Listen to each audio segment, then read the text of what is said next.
Brethren, we need to be in a state where we are keeping Christ before our hearts, our minds, our sight all the time. You need to be thinking, what comes into my life that challenges that? You need to be thinking about dedicated seasons. Guess what? You don't have what happens to Charles Simeon or Jonathan Edwards or Thomas Charles unless you're doing what they do, which is meditation. We live in a day where meditation is almost impossible. We've got so many toys, so much noise, so many distractions. I mean, which ones of us here don't have a cell phone in our pocket? There was a day when Jonathan Edwards could ride his horse in the woods to meditate on Christ.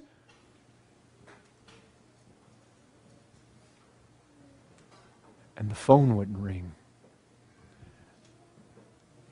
It's not a positive thing that you have a cell phone and you can be reached at any time, and that no matter when somebody calls you, you answer. You ought to have seasons in your life when you turn that thing off. You need to have times in your life, brethren, look at a week of your life with me. How much time are you... Which ones of you are taking an hour where you say, I'm going to go for a walk and I am going to seek to meditate on the first 4 verses of Hebrews, and I want to chew on those, and I want to begin to ask questions, and I want to be able to compare Scripture with Scripture in my mind, and I want to think on Christ, and I want to think on His person, and I want to think what that means. Brethren, when you become filled with a joy that is unspeakable and full of glory over the glories of Christ, that's where health comes from, right? The joy of the Lord is what? It's your strength. Don't tell me that people that become unable to speak because of an exhilarating glory of Christ, and then the only words that can come out amid tears and deep heart movement of the truth of the reality of the person of Christ, and all I can say is glory, glory. People like that, they don't go out and let sin and weight cling to them.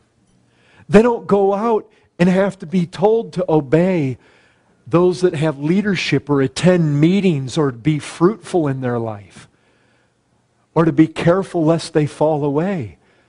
People are not headed back to the old country when they've experienced Christ like that. But listen, this book of Hebrews makes it abundantly clear. You live lives like this and you win this race by things you do. That's the reality. Work out your salvation with fear and trembling. Brethren, people fall out of this race all the time. They fall out all the time. Don't fall out. There are strong encouragements to hold fast, brethren. You've got to give yourself to filling your mind, your heart, your faith, your knowledge with Christ. It has to be a priority.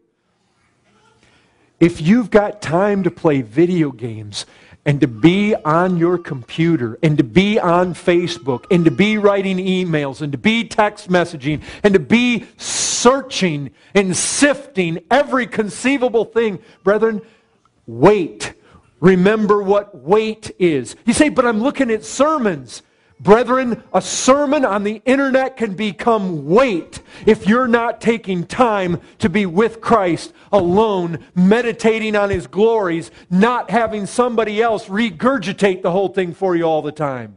You need to be there in the Word for yourself. You need to be praying and walking with Christ for yourself, not being spoon-fed everything. It doesn't matter. You say, well, I watched 3 Paul Washer sermons last night. Brethren, that cannot make up for this. These men found glory by themselves with Christ, meditating in the Word. Yes, those things may be good, but they can become weight. You say, but I got friends, I'm wanting to communicate with them. It can become weight. You've got to make sacrifices to be seeing the glories of Christ, and that alone are healing, brethren. There is no other healing mechanism in the Christian life but Christ, and intimacy and glory and beholding and laying hold and being swept away and filled with joy. There is no substitute at all. Brethren, this is the heart and soul of this book of Hebrews. A strong encouragement. Hold fast. And it's Him, brethren. It's Him, the hope we have. Doesn't it say? Jesus Christ, our hope. 1 Timothy 1:1. He is the hope. You have no hope outside of Him. And you need to hold fast. Holding fast doesn't mean letting go for all this stuff and weight in your life. And it clings so easily. And all you have to do is not make an effort, and you'll just drift. It's a fight, brethren. God help us.